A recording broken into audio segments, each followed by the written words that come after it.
भिडियोमा मेन्सन गर्दाखेरि यो सवाल गरेर पछाडि घटनाका पुष्पाको पत्रलाई यहाँ आउनुभएको थियो या ठाउँमा आउनुभएको थियो भन्ने मान्यता छ।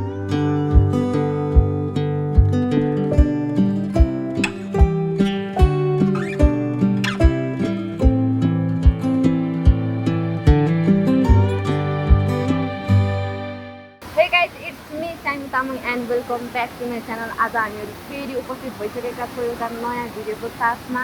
अनि आज हामी जुन ठाउँमा छौँ त्यो ठाउँको नाम हो बौद्धेश्वरी महादेव। अनि यहाँ चाहिँ हाम्रो झरना पनि रहेको छ, तपाईँहरूले देख्न सक्नुहुनेछ। यहाँ तपाईँले सिधा पाएर पनि देख्न सक्नुहुनेछ। अनि यता यो सबै दृश्य देख्नु भइरहेको यो सबै चाहिँ शिवलिङ्गहरू हो। अनि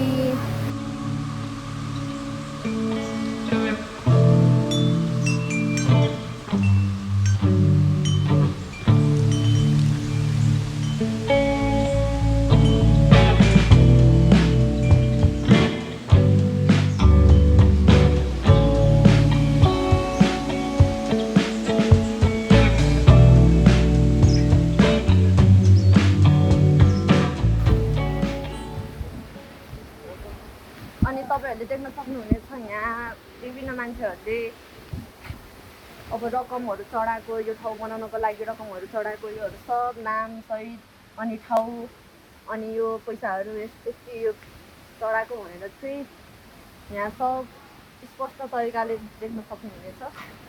अनि हामीहरूले चाहिँ यो बौद्धेश्वरी महादेव मन्दिरमा चाहिँ एउटा गुफाहरू पनि यता धेरै जस्तो गुफाहरू देख्न सकिन्छ। यहाँबाट चाहिँ यो गुफा जुन गुफा छ नि मेन्ली गुफा हो, त्यो गुफाबाट चाहिँ अलिकति माथि हिँड्नु भइसकेपछि चाहिँ यो ठाउँ देख्छ। अनि यहाँ चाहिँ चाबी लाएर राखेको हुन्छ, धेरै अगाडिदेखि नै यहाँ चाहिँ चाबी नै लाएको मात्र देखेको छ। अनि यहाँबाट देख्न सक्नुहुनेछ यहाँको दृश्य। अनि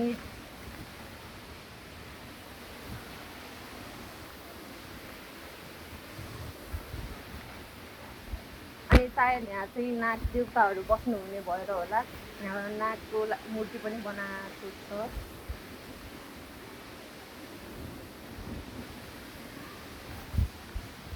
अनि आउनु अरू ठाउँहरू पनि हेरौँ।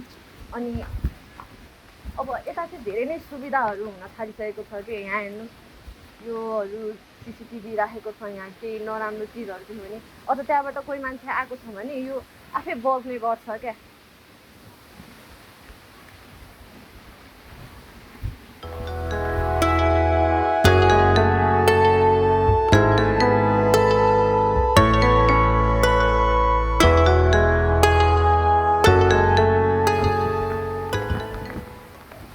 नमस्कार।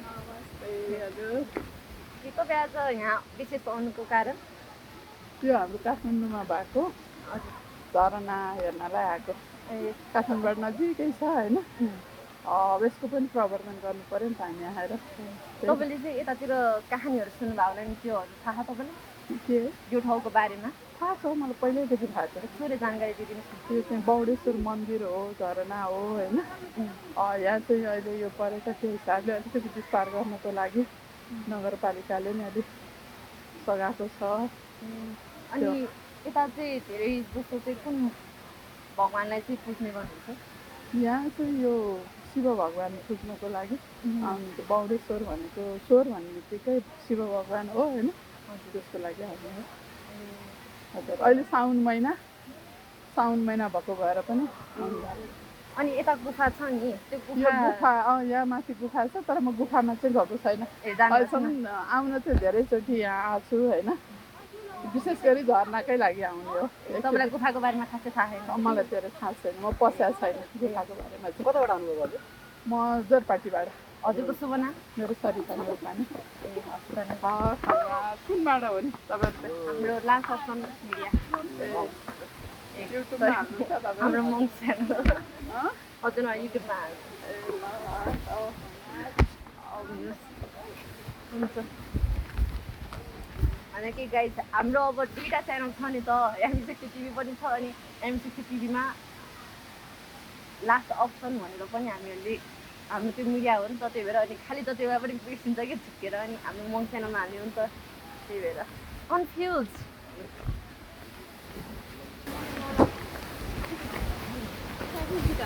हेलो आन्टी नमस्ते नमस्ते आज के यता पानीमा भिज्नाउनु भएको कि हजुर ए रमाइलो गर्नुभएछ रमाइलो छ हामी यहाँ महिला जागरणबाट ए तपाईँहरू सबैजना हजुर ए हो र हजुरको शुभ नाम भनिदिनु गोमा श्रेष्ठ ए टुपा श्रेष्ठ मङ्गलमाया श्रेष्ठ थोरै बारेमा भनिदिनुहोस् नि झरना रकर्मी तपाईँहरूलाई के कस्तो थाहा छ यहाँको बारेमा यसो भनिदिनुहोस् न पौडेश्वरको बारेमा हजुर यहीँको मान्छेलाई सोध्नुपर्छ त्यो चाहिँ त्यति थाहा छैन हामीलाई ए तपाईँहरू चाहिँ घुम्न मात्र आउनु यहाँ भएको घुम्न ए घुम्न मात्रै आएको ए रमाइलो भइरहेछ ए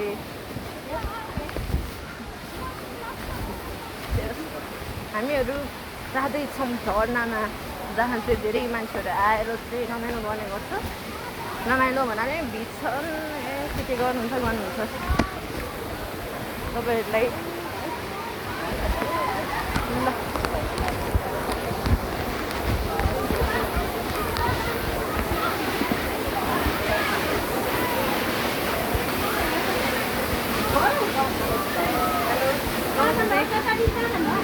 तपाईँहरू आज यहाँ आउनु दुकान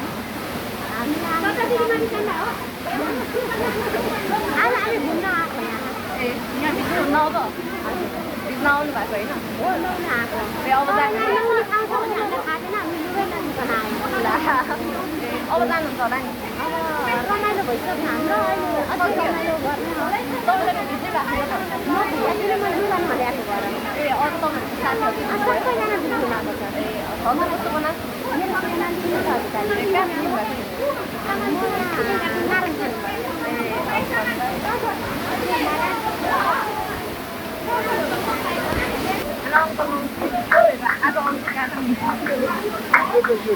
गर्नको लागि नेपालको टुरिज्मलाई गर्ने एउटा नेपालको इकोनोमिक्सलाई कसरी राइज गर्ने भनेर हामी पनि पर्यटन विकास गर्नको लागि दिइरहेको छ यो हामी टुरिज्मको लागि चाहिँ फोकस गर्नको लागि हामी धेरैजना एउटा सहकारी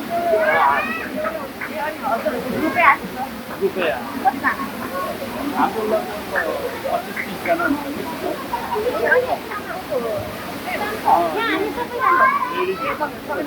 सबै हाम्रो टिम हो मेरो घर त झापा हो मेरो सुमन कुमारको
अब हामी जाँदैछौँ त्यहाँनिर तपाईँले देख्न सक्नुहुनेछ यहाँ दृश्य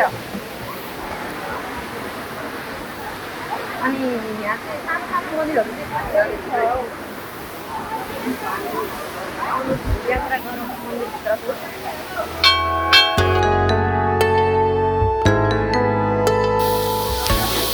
जस्तो कि तपाईँले देख्न सक्नुहुनेछ दृश्य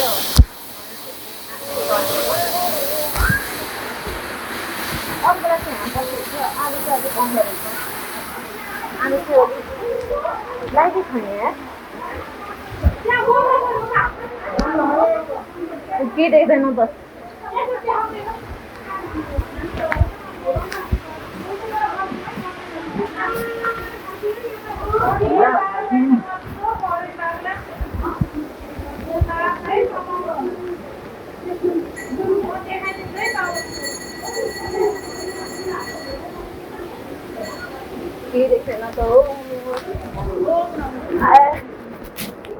तपाईँहरूले चाहिँ यहाँ देख्न सक्नुहुनेछ गणेश थान अनि यहाँ चाहिँ विभिन्न मूर्तिहरू चाहिँ देख्न सक्नुहुन्छ।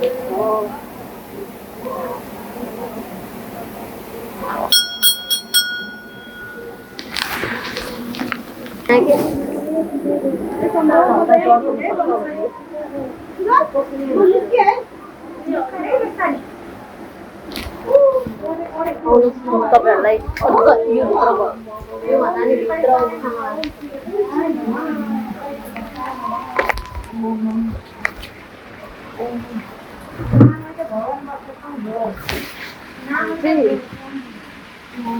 सौदारो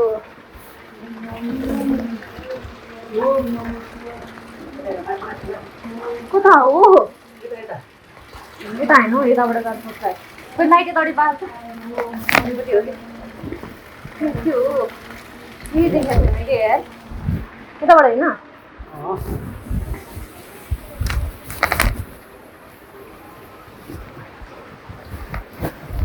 भित्र बस्नुहुन्छ शिव भगवान।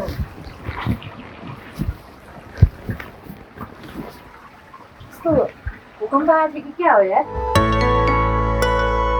सरी होइन अलि यता भित्र बोल्नु होला टाउको ठोकिन्छ त यार हँदैमा। अनि यहाँभित्र छ कि गुफा अब नामै त गुफा होइन। अनि त्यहाँ गुफाभित्र चाहिँ कता कता छ कि मूर्तिहरू पनि। अनि यो मन्दिरमा चाहिँ के पनि भनेको छ भन्दा देवी सन्तको चाहिँ छाती खसेर यहाँ यस्तो पूजा गर्न आउने मान्छेहरू यस्तो भिड लागेको हो यस्तो चाहिँ भनाइ छ है। अनि अरू बेला चाहिँ यहाँ बत्ती हुन्थ्यो तर आज चाहिँ बत्ती गयो कि के भयो न त यहाँ पनि बत्ती छ बाहिर पनि बत्ती हुन्छ। अनि आज चाहिँ खोइ के भएर बत्ती गयो कि न बत्ती बिग्रियो कि पानीहरू पनि ठुलो परिरहेको छ। आज राति पनि धेरै नै ठुलो पानी परेको थियो त्यही भएर यहाँको सायद त्यो कारणले नै बिग्रेको हुनसक्छ। अनि हामीहरूले देख्न सक्छौँ यहाँभित्र चाहिँ सानो सानो मूर्तिहरू पनि थुप्रै छ।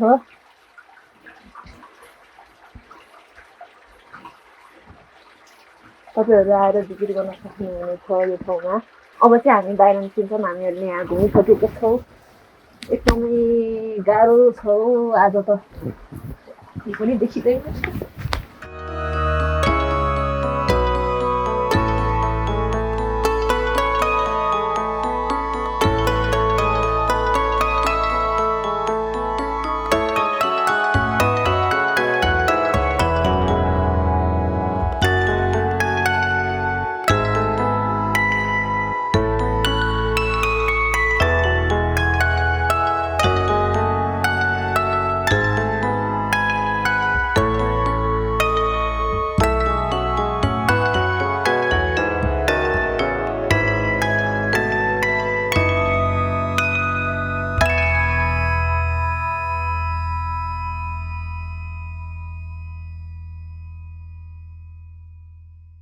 यो सानो खुट्टीबाट करिब 6-7 किलोमिटर टाढाको दुरीमा रहेको छ।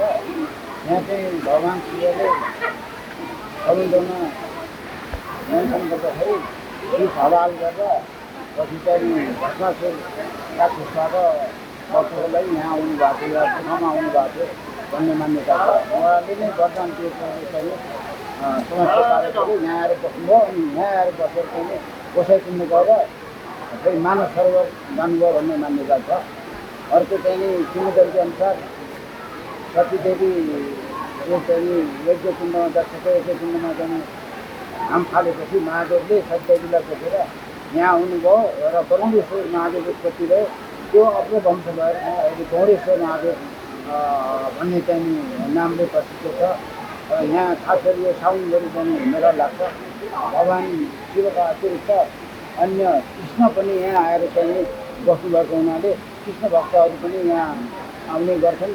र यहाँ एउटा कुण्ड छ त्यो कुण्डमा चाहिँ नि पूजा गरेपछि त्यो कुण्डमा पैसा चढाउने गर्छन्। त्यसमा चाहिँ नि यो समस्या परेको बेलामा जस्तो चाहिँ नि दैवीपूर्वक भएको बेलामा अथवा सुक्खा समय भएको बेलामा यहाँ चाहिँ नि वर्षा पानी माग्यो भने पानी आउँछ भन्ने मान्यता छ। कुनै त्यस्तो सङ्कट परेको छ भने त्यो सङ्कट समाधान हुन्छ भन्ने मान्यता छ। र यो चाहिँ प्राकृतिक दृष्टिकोणले असाध्यै राम्रो र मानिसहरूलाई चाहिँ केही क्षण भए पनि यहाँ आनन्दको अनुभूति हुने भएको हुनाले आउने झर्नामा नुहाउने गर्नुहुन्छ। अनि यहाँ गुफा छ नि, त्यो गुफा चाहिँ कसरी स्थापना भएको? त्यो गुफा त यो आफै नेचुरलै गुफा भएको भन्ने मान्नुपर्छ। अनि यहाँ यो झरनामा पानी आउँछ, त्यो पानी चाहिँ कहाँबाट आउँछ? पानी त्यस्तो पर्मानेन्ट सोर्स त छैन, तर यो माथिबाट त्यो अहिले अब मुखको जम्मा भएको पानीहरू चाहिँ आइरहेको छ। साउनमा चाहिँ साउन भदौमा पानी यो झर्ना आइरहन्छ।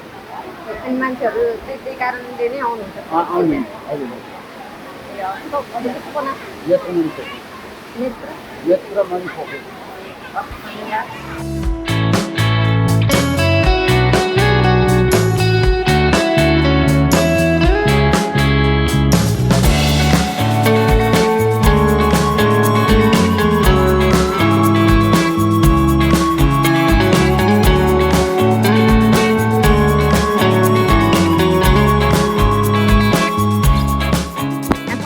साथ दिनुभएका सबैजनालाई धेरै धेरै धन्यवाद। यस्तै भिडियो हेर्नको लागि हाम्रो च्यानलमा लाइक, सब्सक्राइब र सेयर गर्न नबिर्सिनु होला। आज यति भन्दै तपाईँहरू सामु बिदा हुन चाहन्छौँ। धन्यवाद।